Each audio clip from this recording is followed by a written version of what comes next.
Indeed. Hi, good morning. My name is Mangla. I'm the Managing Director for Sainik Lifestyle Pvt Ltd. The company was founded in 1972 by my grandfather, who retired from the army and set up this manufacturing facility with my father doing electroplated nickel silver. Since then, we started to export into the US market. And today we serve about 50 countries in the world with furniture, accessories, and lighting. We've been known for taking age-old techniques and sort of stress testing them and creating new and unusual material combinations for new products. We have a team of about 250 people who are working in the Special Economic Zone unit in Moradabad. This is our new facility. We are spread over 20,000 square meters. It has been designed keeping sustainability in mind. It's got solar power. It's made in a prefab system. Our office reception when you enter is actually made from all the reclaimed materials from our old factory. Our organization has various departments. We have set up an organization structure where we have functional heads, and under that we have team leaders, and under them we have the team members. Every department kind of works together to get solutions done. We have metal, leather, wood, glass, acrylic, inlay, and stone, all manufacturing in-house within our facility. Being located in a special economic zone, it allows us to actually bring in duty-free materials from all over the world and leverage on the value manufacturing which India has to offer. And this allows us to leverage materials in a very unique manner and export them to the various countries. We have two approaches which we look at. One, with this new facility, we look to deepen our existing partnerships with the buying agencies we've been working with for the last few years, and where we did have capacity constraints, but today we are presenting ourselves with a renewed capacity. And two, we are also looking at expanding our product offer, not just being limited to what is locally available. It can actually come in from anywhere in the world and be made over here. These are some of our clients who've been working with us for the last 25 years. They have been consistent, and we've been consistent, loyal partners with them. We offer three kind of services. One is where a customer can actually come into our facility. We have a material library, and they can create their own designs based on the product catalog gaps they have. And we offer them the facility to actually do rapid prototyping and finish their collections in a short period of time. ODM, we come up with about 250 new designs every year. We have designers based in Europe and Singapore who actually help us to curate collections based on different personas. And then thirdly, we also look at going deeper into any kind of larger volume requirements where people may have in a single material or mixed materials. So it's about a 20,000 square meter facility. It's state of the art. It's created in a very modern way. It's 100% compliant. There's a focus on sustainability, and we're ready for new opportunities. These are some of the units we have in-house. We are doing metal fabrication, woodworking, acrylic, welding, plating, leather stitching, upholstery, and warehousing. We are able to fabricate various metals like stainless steel, mild steel, aluminum, brass, all in-house, and then basically get them to their final surface finishing mode. We also uniquely work with acrylic. We are working with 100% virgin acrylic, where we provide material combinations with acrylic and metal and in wood. We also have our glass finishing facility where we buy in the and then we will finish it based on various requirements. We're offering a new approach in electroplating where you can actually use electroplating in a manner where we've got rainwater harvesting, ETPs. In our facility, we have a vegetable garden where we are actually eating from there in terms of our efficacy in terms of using rainwater harvesting. We also have a good supply chain for leather, where we are doing upholstery in-house. This is our office. We call it the command center. Every unit actually is named after various characteristics of a soldier. So every unit has a name. One is called Fars, the other is called Iman, another one is called Himmat, and command center is actually from where the entire unit is controlled. It's a very modern facility. I went to Google's office in New York, and I wanted to create a decent working environment for our staff and also for our designers and clients. They actually come and work out of this place. We're able to keep about 5 or 6 40 high cubes in stock in our finished goods area, which also helps to turn around, consolidate shipments. Well, the most important one is, focusing on our artisans. We realize that it's a handmade business, and it's very important to look at artisans as assets in the company. We've got 2 schemes. One is the Sainik Scholars Program, where we actually provide scholarships to the children of our artisans. Some of them have gone ahead and become bankers and technology specialists. And we also have a helping hand scheme where they're able to enjoy an interest-free loan in case they have any problems in the facility. We look forward to working with you.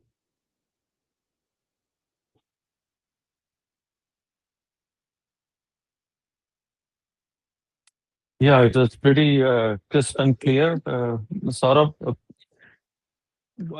would actually now introduce the entire platform, since we are now talking about uh, why the members of the federation should actually work with factories like you. I have a couple of questions for you, but before that, let me give a brief on the entire program and why this program runs in the federation.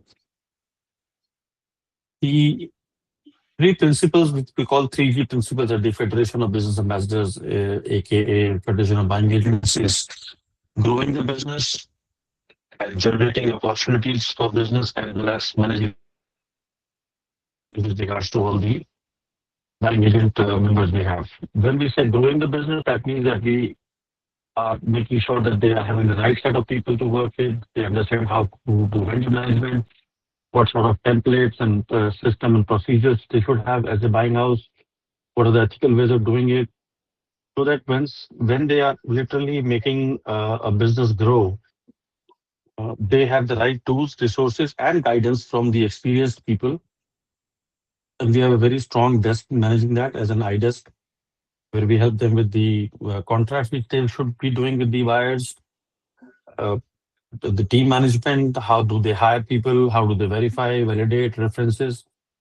So a lot of these issues, which are mostly operational issues within the organization, to deal with their employees or exporters as their partners or clients, are basically falling under the grow your business domain of the first G of the 3G principles.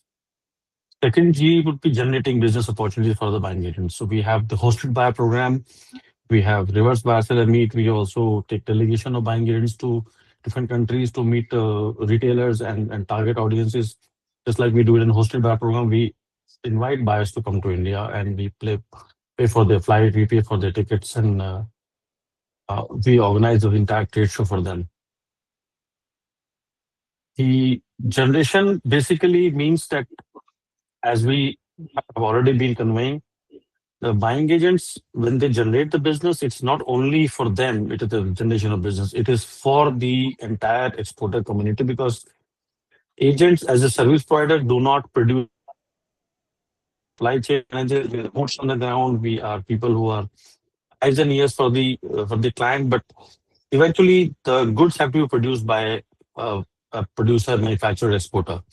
So when we bring a client and they give us an opportunity to serve them, it has a double benefit in terms of if you look at the larger perspective of how India gets benefit. That is why we coined as a couple of our customers itself basically named us that you guys are business ambassadors. Because if I think of going to overseas countries, obvious choice is China, and then second choice becomes India, and then we need sometimes decide why we should not go to India, and then that's where you pitch in and you sell your services, you sell your capabilities, and in a way you are basically making us look at India as a potential country to invest. And that's exactly what the exporters also appreciate about whatever business we do is something which we're bringing on the table is not only for us. We may be getting a small pie of as a service fee, but the entire chunk, an order which has to be produced, it has to be produced by the exporter. So all the generation of businesses falling under this program, the hosted buyer or taking delegates, is the second G of our 3G principles. The third most important principle we have seen, and which is like grievances, because the buying agent has to deal with a lot of service providers, as well as on one side they're dealing with exporters, on the other side they're matching the requirements of the customer, and it's a physical movement of goods. It's like having a 9-month baby in the delivery. It's a reality and a fact that there is something which is going on as a production of some merchandise. Once it is ready, the quality, the time, when it is shipped, packaging. So it's a physical movement of something. And that can actually be very, very damaging if something goes wrong in between and in the process. Because orders are also not small. They are sizable in number. Sometimes they are very huge orders. So it's like moving a big elephant from the wrong way. Hence, there could be a chance where there could be grievances because of miscommunication, because of mismanagement, or whatever reasons. And that is where, because mostly the businesses are small in that sense, we are not talking about billions and dollars of export import or millions of dollars of export orders.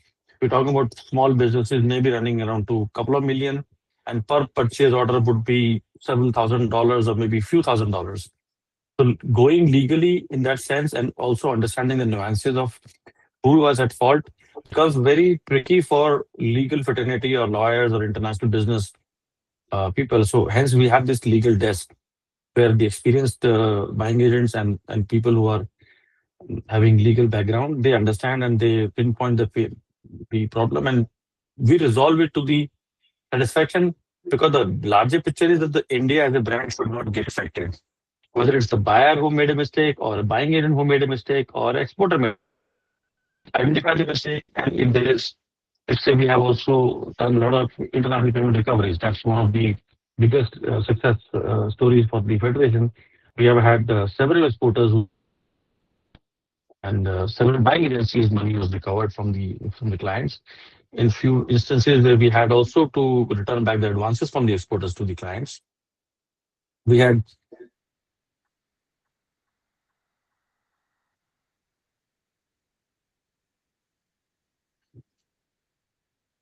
okay. So when we talk about federation, these are the three principles. Now, this program itself, which is the vendor program, where Saurabh from Sainik Lifestyle today came in, it falls under the growth area, because a lot of these buying agents don't even know. Like we have a fantastic three generation old expert company who is not only producing high quality, but they also have very high standard of working. When I saw the presentation, when I was watching it, especially I have few questions about all those things.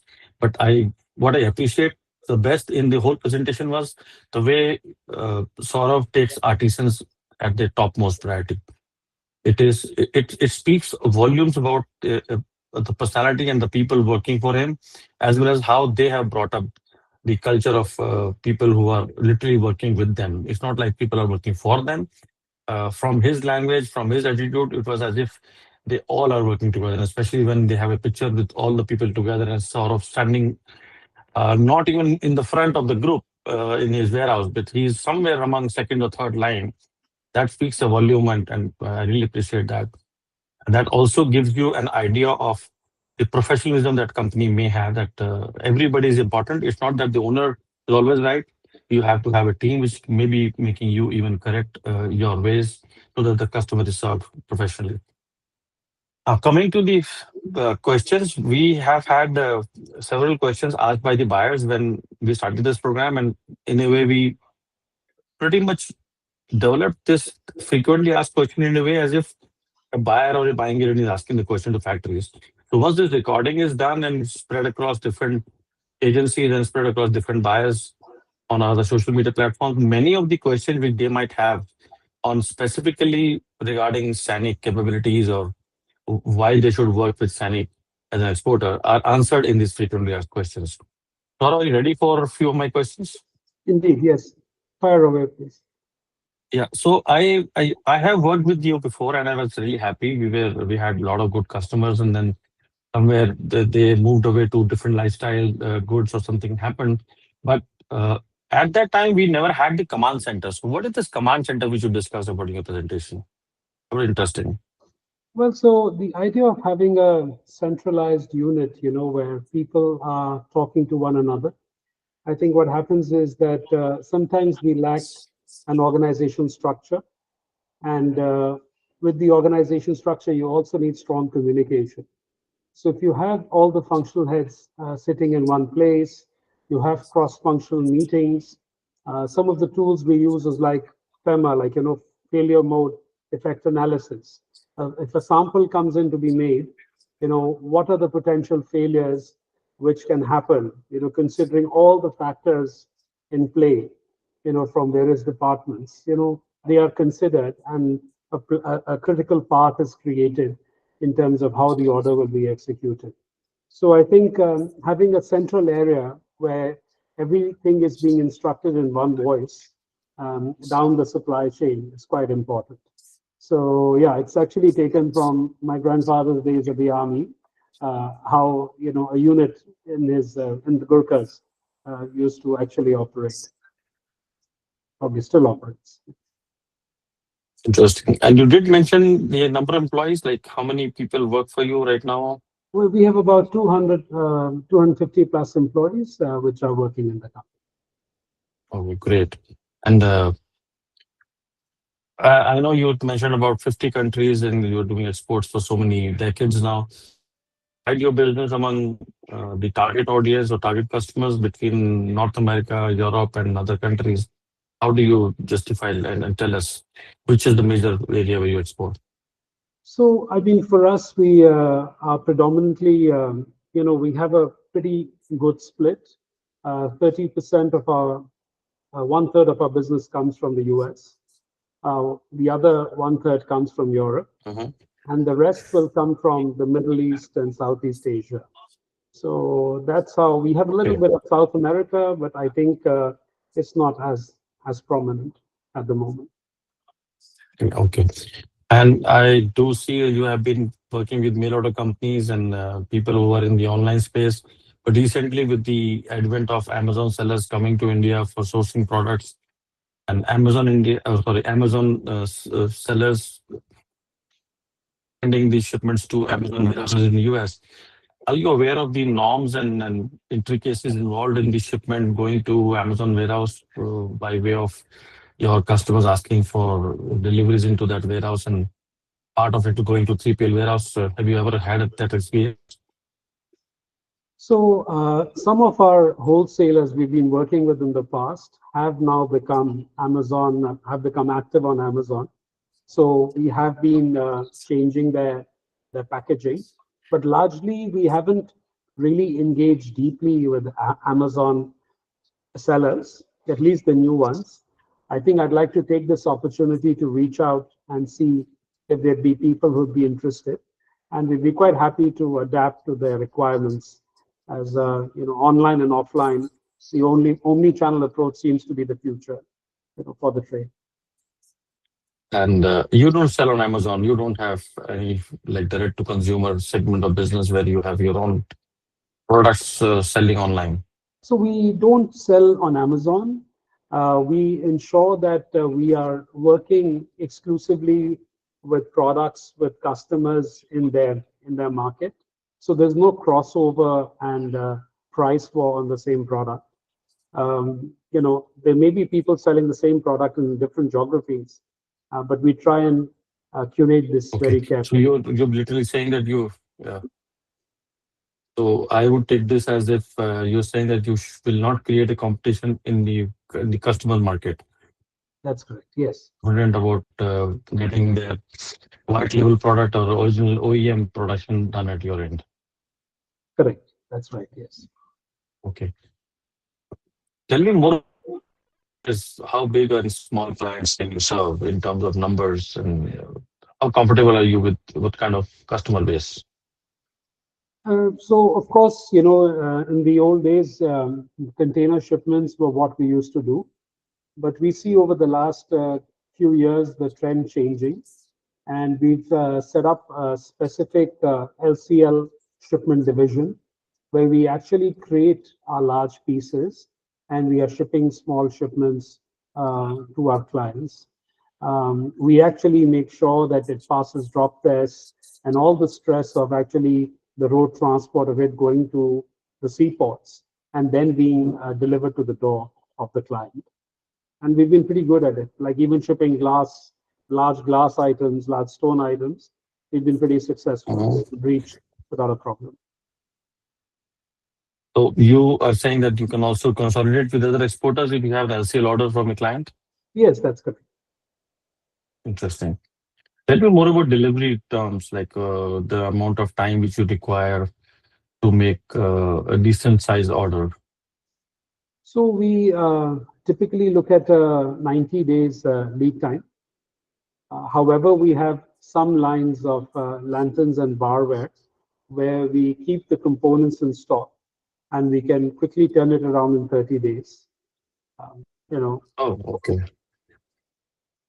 So if there is an e-commerce seller who really wants to test market your product, and you have some standard designs to offer, which you can, and if they reorder, if they are successful with the first order, but they really need the deliveries very fast. So there are certain styles and certain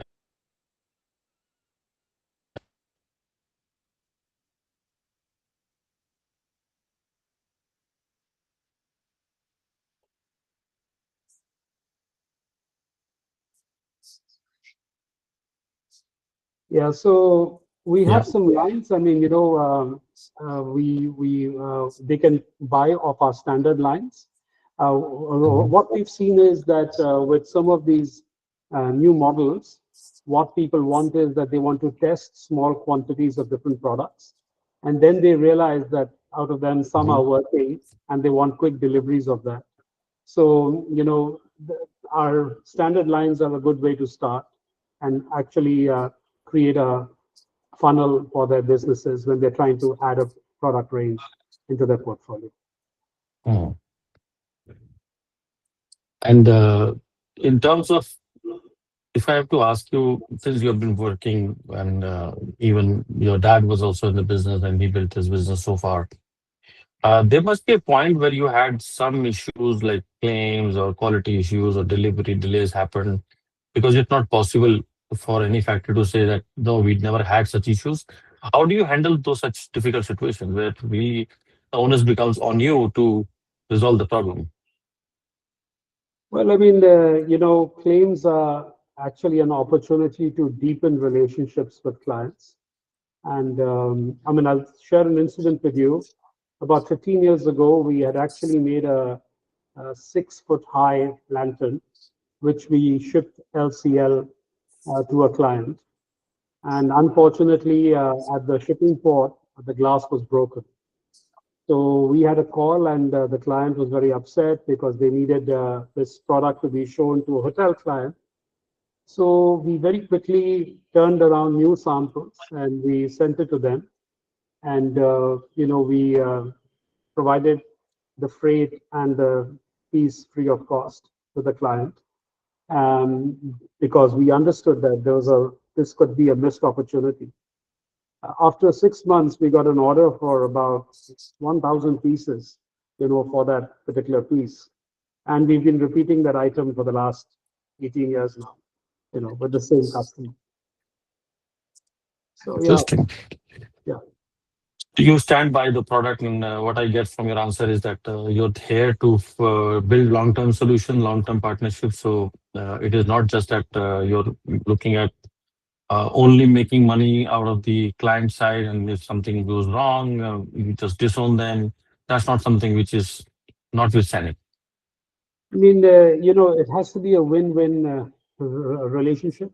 When you're a manufacturer, you're invested in the long term, and what we need customers who are a repeat business, and that would actually keeps the ecosystem alive.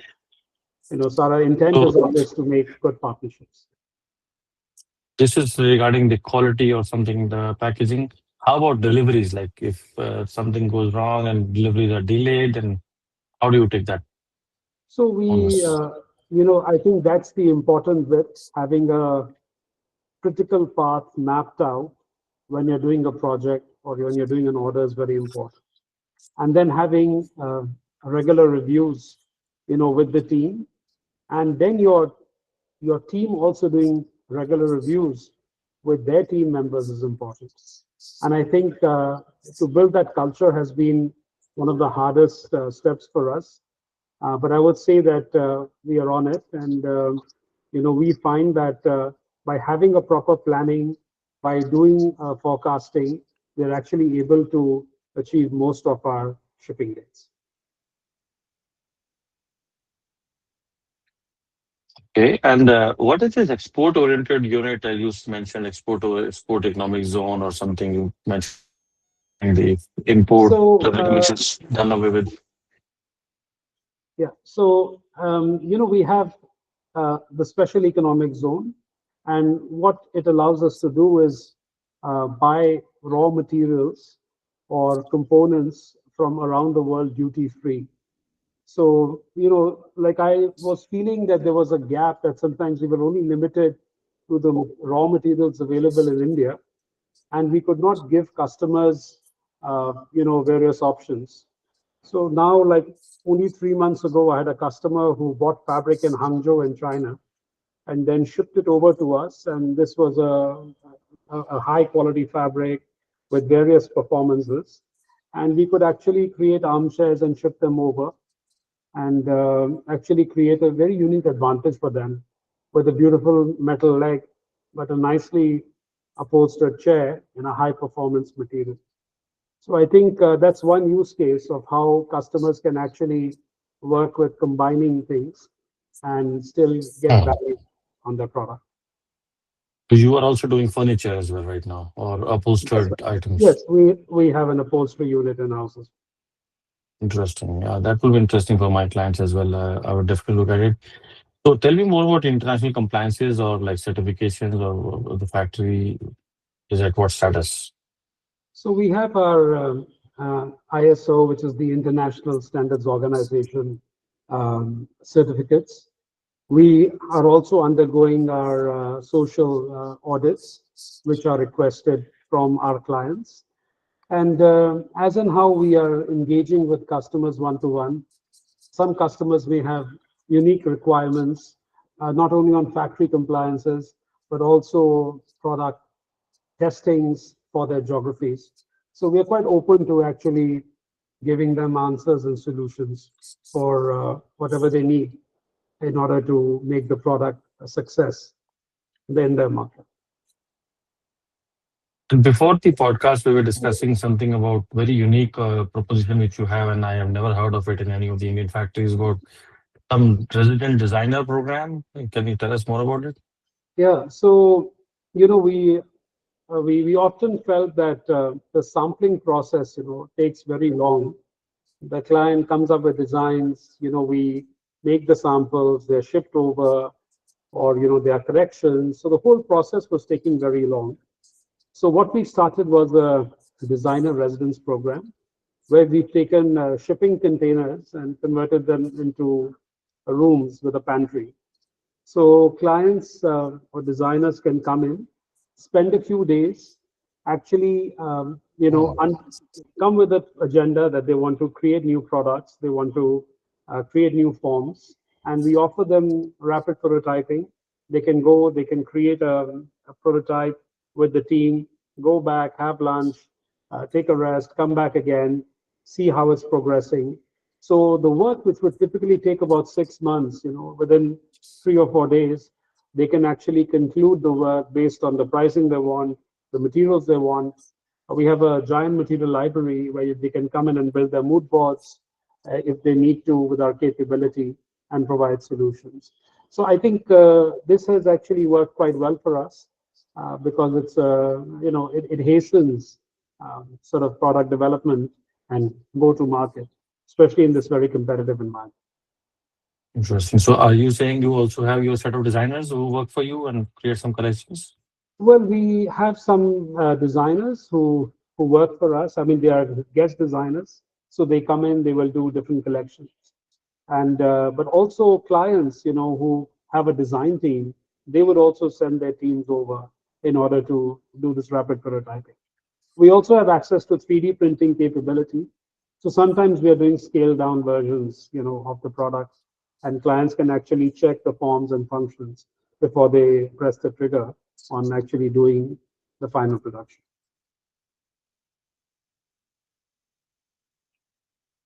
Quite interesting. So someone has to visit a factory, like give us some an overview of the geography and how do we reach your factory?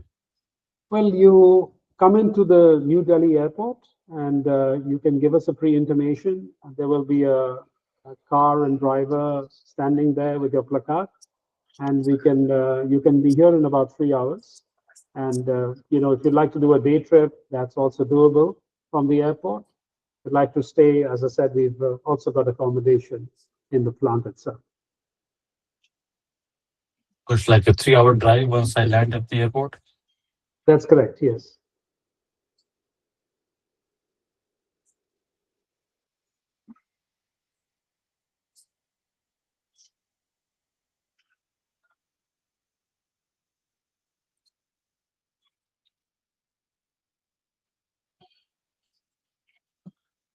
Sorry, I couldn't hear you. Can Yeah, you I repeat? was asking. So simply saying, once you land at the airport, it's a 3 hour drive to the factory. Yes, that's correct. Yeah, within 3 hours or maybe 3.5 hours, if it's a bad traffic day, you can reach here. But how are the road conditions? Are they good or like do you literally have to Uh, struggle to reach there? well, it's a pretty good expressway. It's a breeze actually to travel between the airport and the factory now. Yeah, I did miss out on one small question, which many buyers really want to know that how low they can order in terms of MOQ or value, because most of the people when they really look at your product, they really admire it, but then they have a lot of reservation that whether we can sell it or not. Is my customer ready for such a product? Well, that's a good point. So for us, we typically do not, we look at about 5,000 US dollars as a minimum order value. And customers can buy a smattering of different products, you know, within that value. For larger pieces, typically we don't have MOQs. For smaller Okay, items, sure. I'm sorry. No, no, go ahead, please. Yeah, yeah. So for smaller items, it'll be typically 30 to 50 pieces. Okay. And how about someone to see your product? Do you also exhibit in international to be Yes. trade? So yeah. So we'll be at Ambiente um, next month. We'll be exhibiting there with our new collections. And of course, we are also at the Indian Handicraft Fairs, which happen twice a year. And you also have a showroom at the Expo Mart. So on the way to airport, we can just go there and see the products at the showroom and then come to the factory. Yes, we have a smaller showroom at the India Expo Mart where you can see a little bit of curated items. And after that, you can come and see our factory showroom, which is much larger. And your products are mostly what, seasonal, or are they for which category of product, I would say, as a customer you're targeting for? Well, most of our products tend to be timeless, and we do furniture, lighting, home decor. So you can actually they tend to be pretty evergreen. But if a customer has request for a seasonal product line, we're also happy to make it for them under our OEM services. Oh. Give me some organization breakdown. Well, many of the factories, what would be experienced is that a few of the good factories don't even have their own independent quality people, and then they rely on the production side. How's it with Saurav or Sainik? So we actually realized that if you do not have an independent senior quality controller who actually has his own team of quality checkers, you can people rely a lot on third party to come and guide on how things are inspected, and sometimes there are re-inspections because the third party inspector has come and told them to do something, and the next time they come, it's not been done or it's not been complete. We used to have these problems in the past. We've addressed it by having somebody independent, somebody who has weight, and when they say that this is wrong, I mean, it's wrong. And then RCA and a CAPA, so root cause analysis is conducted. And after that, we do a corrective and a preventive action plan so that we are able to resolve the issue, so that it doesn't come again. Interesting. And so tell me more. How do we get contact? Like, what's your chain of command? How do a buyer want to work with you? How does it goes? Like the process? So we have a team of customer service representatives. Once you engage with us, we will allot somebody from the team. But I'm available all the time. My personal WhatsApp number and email is actually on the screen. So, I'm contactable anytime. If anybody wants anything. Interesting. It's been wonderful talking to you, and I have I personally came to a lot of things, especially that you also do upholstery and you have a separate division now, and of course then you can also do furniture. I will make sure that we'll visit you as soon as you're back from Ambiente, and probably also visit your Expo Mart showroom when you have a Delhi show. I do in our company we have high-end customer who's bringing a lot of beautiful metal furniture and upholstery from India to US. And yes, and I think it's an insightful, wonderful 30 minutes of your presentation with most of the questions which we may have asked you as a buyer or the buying agent answered. We already have shared your contacts on the presentation, where to contact you, how to contact you. So I'll hand over this to now back to Sakshi. She should close down the session now. And thank you, Saurav. Thank you. Yes, as we come to end of today's Vendor Connect program, I would like to sincerely thank Mr. Saurav for sharing valuable insight into Sainik lifestyle journey. And it was very inspiring to hear how traditional craftsmanship and innovation come together and to build a strong made in India brand. And I would also like to thank Mr. our moderator for today, Mr. Lokesh Parashar, for guiding this session and ensuring a meaningful exchange. And to all the participants, thank you for your time, engagement, and interest. Thank you, everyone. Thank you. Thank you, Sakshi.